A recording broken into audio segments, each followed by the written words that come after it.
Newton forward difference interpolation फार्मूले के बारे में हम लोग देखेंगे।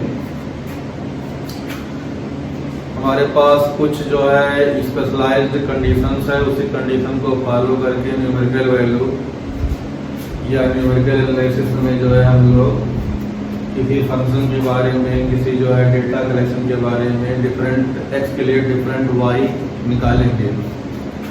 तो सबसे पहले इसमें से एक नया वर्ड आता है इंटरपोलेशन, एक्स्ट्रापोलेशन। तो जो डेटा दिया होता है उसके अंदर के अगर किसी सिस्टम को कैलकुलेट करना होता है, जैसे हमारे पास सपोज करो कि दो वेरिएबल के डेटा दिए गए हैं,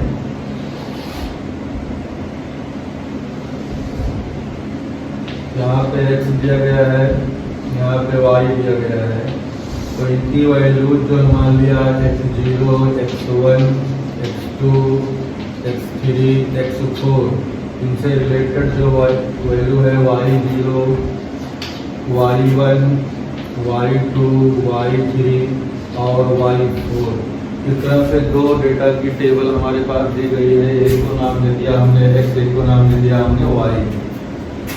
अब x0 से लेकर x4 तक हमारे पास डेटा दिया गया है, जहाँ है ये भी जो है मेंशन होना चाहिए हमारे पास।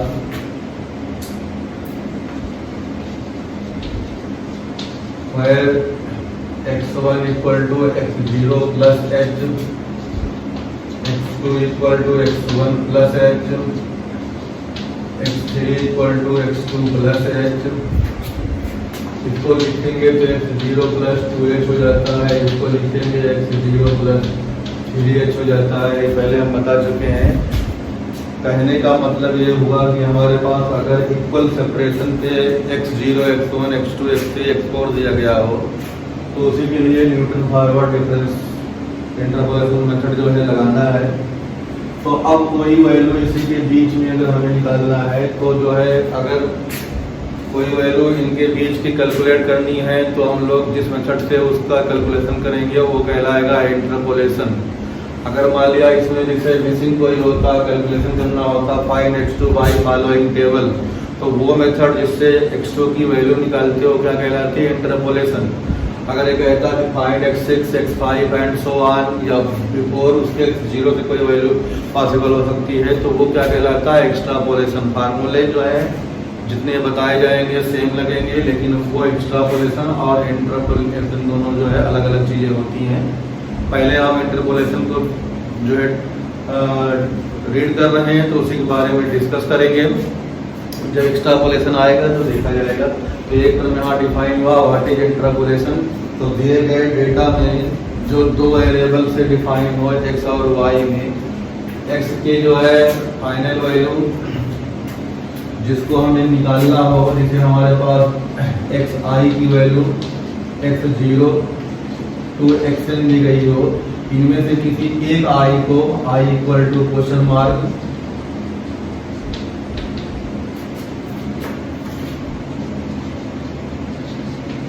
कोई हमारे पास इसमें i0 i इक्वल टू कोई क्वेश्चन मार्क दिया हो, i5, i6, i4, अगर xn और x0 के बीच वो है तो वो जो है फाइंड करने का मेथड जो होगा इस method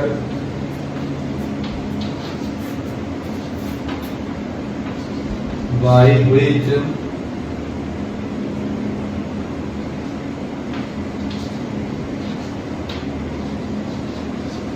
we can find xi क्या जाना जाता है? इंटरपोलेशन जाना जाता है।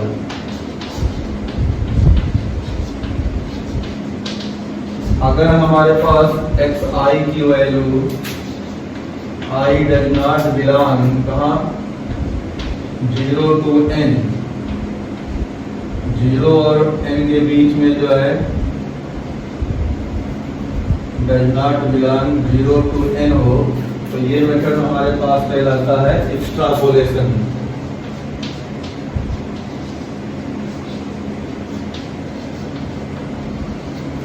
तो एक्स्ट्रापोलेशन क्या है, इंटरपोलेशन क्या है, ये दोनों यहाँ पे जो है जानना जरूरी था। तो हमने इसको डिस्कस कर दिया। अब Newton forward difference interpolation formula कैसे बनता है वो देख लेते हैं।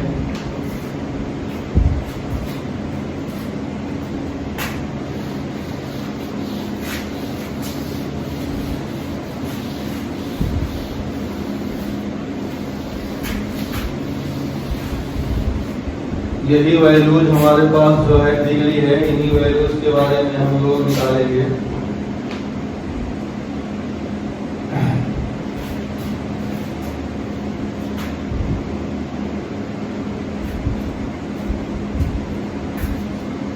जैसे बेसिक 5-6 मेथड होता है जो इंजीनियरिंग में, ग्रेजुएशन में और पीजी पोस्ट ग्रेजुएशन में लगता है, तो इन्हीं 5-6 मेथड का हम लोग जिक्र करेंगे। 3 मेथड जो होता है इक्वली डिफरेंस का होगा, न्यूटन फॉरवर्ड, न्यूटन बैकवर्ड और न्यूट्रल सेंट्रल में, और 2 और आएगा हमारे पास लैग्रांज और जो है डिवाइडेड इंटरपोलेशन, जो है 5 को बाद में हम डिटेल में देख लेंगे सभी चीजें किसमें है। तो पहली मेथड हमारे पास जो है Newton forward difference interpolation formula. तो इस फार्मूले के लिए हमारे पास जो है एक नया वर्ड आएगा पी। पी के बारे में जो है अभी हम डिफाइन करेंगे।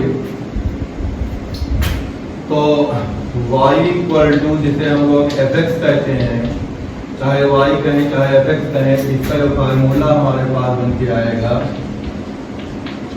वो जो आता है फार्मूले में हमारे पास पहले आएगा y0 प्लस, अब कोई नया नंबर आएगा जिसको हम लोग p से मानते हैं, तो p forward difference y0 plus p minus 1 upon factorial 2 p minus 1 upon factorial 2। Forward difference double order का या forward difference of second order of y0 plus p minus 1 p minus 2 upon factorial 3। Forward difference of third order of y0 plus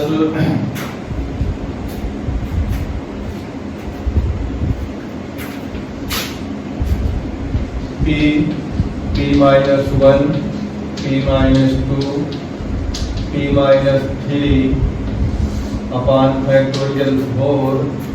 forward difference of fourth order of y0 and so on. ये हमारे पास एक general formula आएगा जिस फार्मूले को हम लोग Newton forward difference interpolation के नाम से जानते हैं। इसमें अब हमारे पास जो है y0 तो टेबल से ही मिल जाएगा। y0 फर्स्ट फॉरवर्ड वाला हम लोगों ने बनाया था, अभी दोबारा बना लेंगे। Second forward of y0, third order forward of second first forward difference of third order of at y0, forward difference of fourth order at y0। ये सब जो है हम लोगों ने कैलकुलेट किया है, लेकिन यहाँ एक टेबल में देखेंगे दोबारा, इस तरह से कैलकुलेट कर लेंगे। अब अगर हमारे पास जो है जो डेटा के जो है नंबर्स दिए गए होते हैं, उन नंबरों के ऊपर ये फार्मूला हमारे पास जो होता है घटता और बढ़ता रहता है। तो जो वैल्यू हमारे पास ये वाली आ रही है, इस वैल्यू का जहाँ तक एग्जिस्ट होगा वहाँ तक हम फार्मूला लिखेंगे। जब ये वैल्यू 0 0 0 या पॉसिबल ही नहीं होगी तो फार्मूले में लिखने की जरूरत नहीं होगी। जिसे किसी में थर्ड ऑर्डर तक का जो है टर्म आता है, किसी में फोर्थ का आता है, किसी में 5 का आता है। अभी हम लोग क्वेश्चन करेंगे तो इन्हीं डेटा को देख के कहाँ तक फार्मूला एक्सटेंड करना है, कहाँ तक लिखना है, हम लोग बनाते हैं। यदि इसमें 5 वैल्यू दी गई है तो 4 तक ही हमें बनाना है। इसके आगे जो है टर्म अपने आप 0 हो जाएगा। तो ये जो टेबल बनेगी उससे ये पता चलेगा कितनी लेंथ तक इसे एक्सटेंड करना है और कहाँ तक फार्मूला हमें लगाना है। तो फॉरवर्ड डिफरेंस इंटरपोलेशन फार्मूले के लिए जो हमारे पास इंपॉर्टेंट टर्म है, अब p बचा, तो वह p की वैल्यू क्या होती है ये देखना है।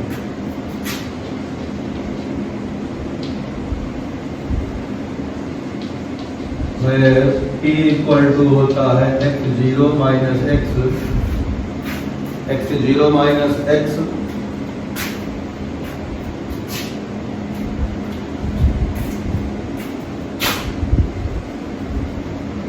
x minus x0 upon h। अब ये x वो वैल्यू है जो हमें रिक्वायर्ड होगी। x0 क्वेश्चन में दिया होता है, h जो होता है इन दोनों के क्या होता है, सक्सेसिव डिफरेंस होता है। तो यहाँ से जो है मिल जाएगा, यहाँ से मिल जाएगा x equal to x0 plus ph। तो ये जो है इंफॉर्मेशन जो दी रहेगी उसके हम लोग या तो जो है p निकालेंगे या तो x के प्लेस पे इन टर्म आपकी जो है सब्स्टिट्यूट कर देंगे। x0 की वैल्यू हमें पता है और h की वैल्यू पता है। अब ये हमारे पास जो इसका ये आ गया। अब इम्पॉर्टेंट टॉपिक ये है कि फॉरवर्ड डिफरेंस की जो टेबल होती है उसको कैसे हम लोग देखेंगे। तो वैल्यूज तो हमने जो है पहले बता दिया डिफरेंट, लेकिन फार्मूले से जो है टेबल नहीं बनाई थी, तो अब टेबल यहाँ बना दे रहे हैं।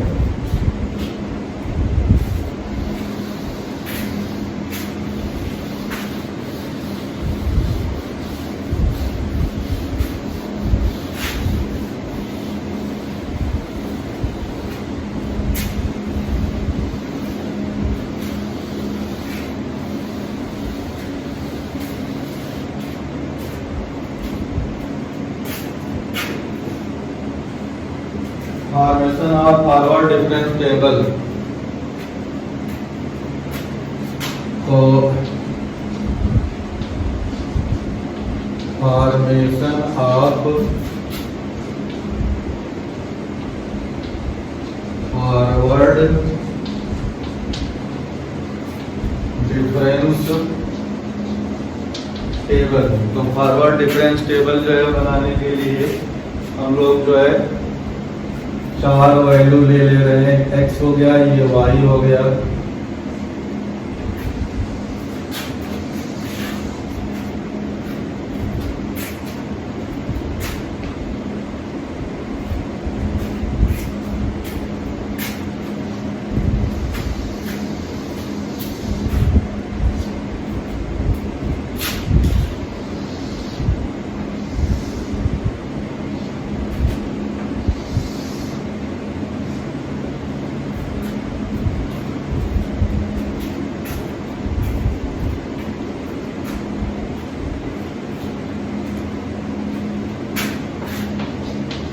यहाँ जो है फॉरवर्ड डिफरेंस y, यहाँ forward difference of second order of y, forward difference of third order of y।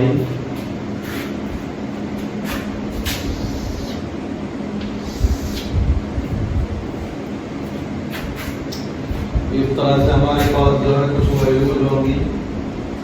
Values हम लोग यहाँ पे x0, y0,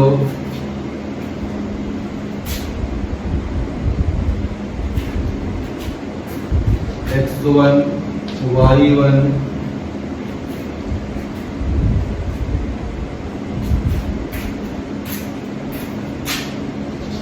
x2,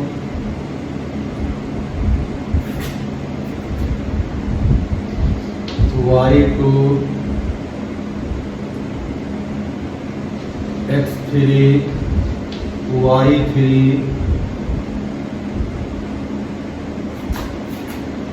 x4, y4। इस तरह से हमारे पास जो है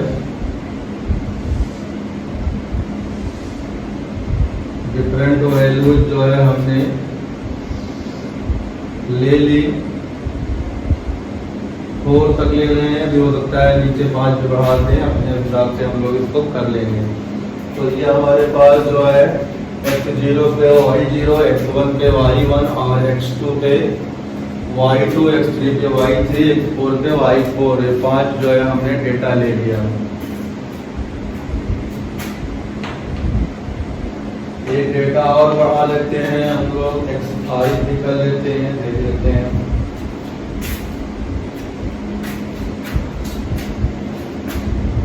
तो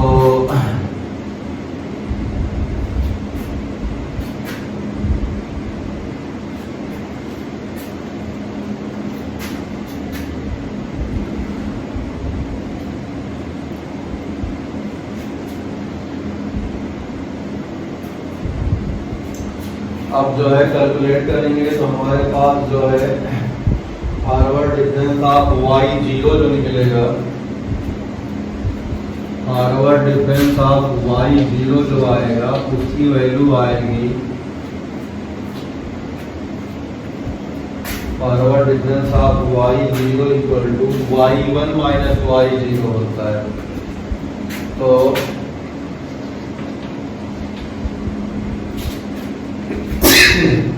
y0 माइनस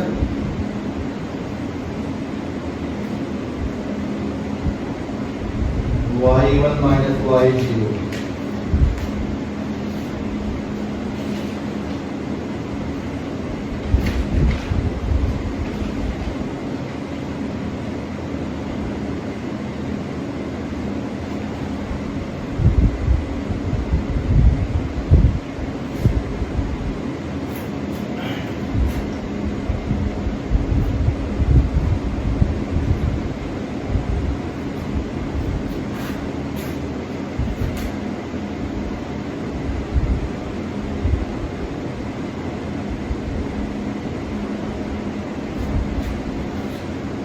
दूसरा वाला हम लोग करेंगे तो डेल्टा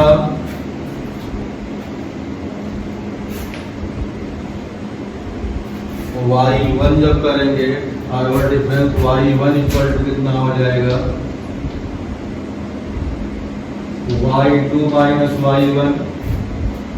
इसी तरह से फॉरवर्ड डिफरेंस y2 करेंगे तो y3 माइनस y2। इसी तरह से फॉरवर्ड डिफरेंस y3 करेंगे तो y4 minus y3।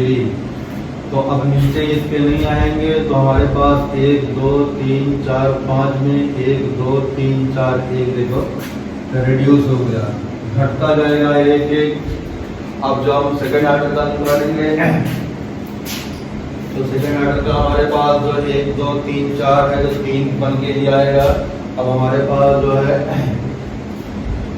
Delta forward difference second order y0 की जो वैल्यू आएगी वो आ जाएगी हमारे पास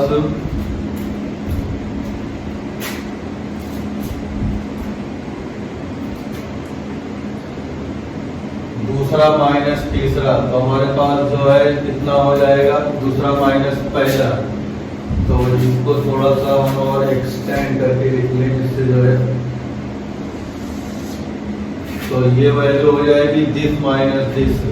तो यहाँ से हमारे पास आएगा forward difference y1 minus forward difference y1। तो जो इसकी वैल्यू बनेगी यहाँ से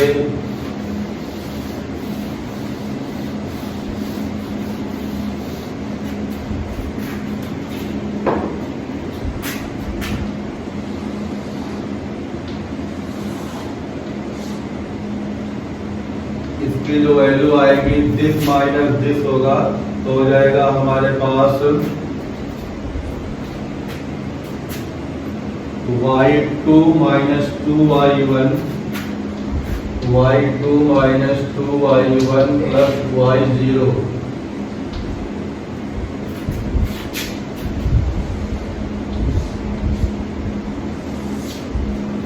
इसी तरह से फॉरवर्ड डिफरेंस ऑफ y1 जब forward difference of second order of y1 equal to हो जाएगा दिस माइनस दिस। तो अब इसको हम एक्सटेंड करके नहीं लिखेंगे, y2 माइनस y1 कर देंगे। इसी तरह से forward difference of second order of y2 की वैल्यू जो आएगी वो आ जाएगी forward difference of first order of y3 minus forward difference of y2। इसी तरह जैसे हमने इस फार्मूले का एक्सपेंड किया, यहाँ पे इसको एक्सपेंड करके हम लोग चाहें तो लिख सकते हैं, जगह ज़्यादा लगेगी इसलिए हमने जो है इतने करके छोड़ दिया। और आगे अब इसी तरह से थर्ड का निकालेंगे तो forward difference of third order of y equal to, अब इसमें से इसको माइनस करना पड़ेगा तो हमारे पास हो जाएगा डेल्टा या forward difference of y0 equal to हो जाएगा थर्ड ऑर्डर का forward difference of second order of y1 minus forward difference of second order of y0 इसी तरह से forward difference of third order of y1 equal to हो जाएगा forward difference of second order y2 minus forward difference of second order of y1। तो इस तरह से आ जाएगा। ऐसे हम लोग forward difference of fourth order of y निकालेंगे लास्ट में। तो जो लास्ट वाला कॉलम आएगा तो जो उसकी वैल्यू आएगी उसको कहाँ लिखते हैं हम, उसमें एक ही टर्म आएगा, उसमें जो है तो समेट के लिखना पड़ेगा हम लोग को। तो ये जो है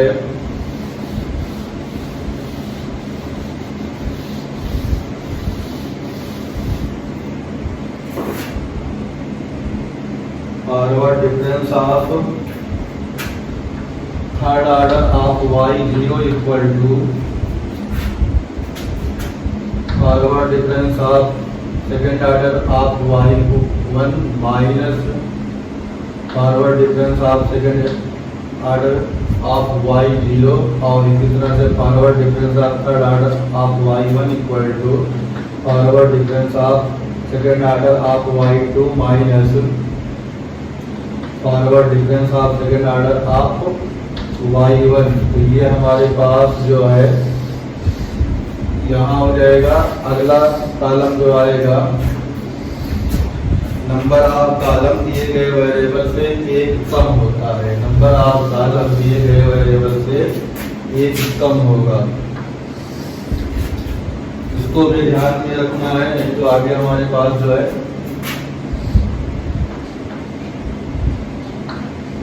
कंफ्यूजन बना रहेगा, कितना बनाना है कितना नहीं बनाना है। तो ये हमारे पास हो गया डेल्टा मतलब forward difference of four order of y। तो हमारे पास यहाँ मिलेगा forward difference of four order of y0 equal to forward difference of third order of y1 minus forward difference of third order of y0। तो यही दो value है, दोनों का निकल गया। अब आगे हमारे पास एक ही आंसर है, तो उसको किससे माइनस करेंगे, क्या लिखेंगे, वो तो रहेगा ही नहीं। अगला टर्म अपने आप का हो जाएगा, 0 हो जाएगा। तो इस तरह से हमारे पास जो है formation of Newton's forward difference table या फॉरवर्ड डिफरेंस टेबल ये हो जाएगी। अब ये इसमें हमें क्वेश्चन भी करना था, तो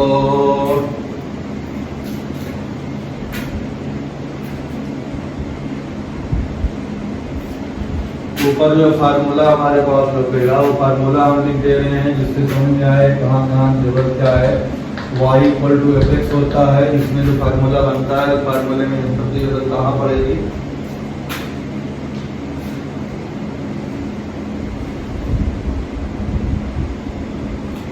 y0 plus t forward difference of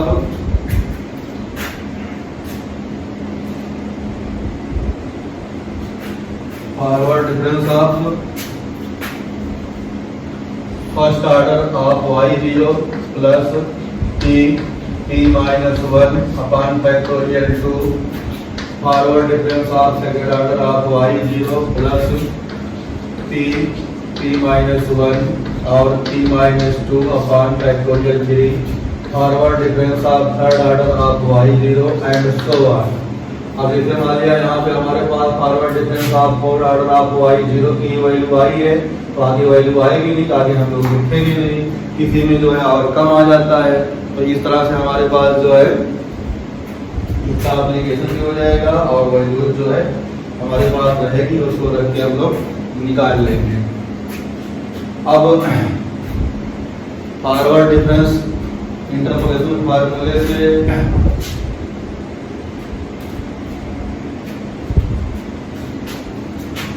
छोटा सा क्वेश्चन अगर करना चाहें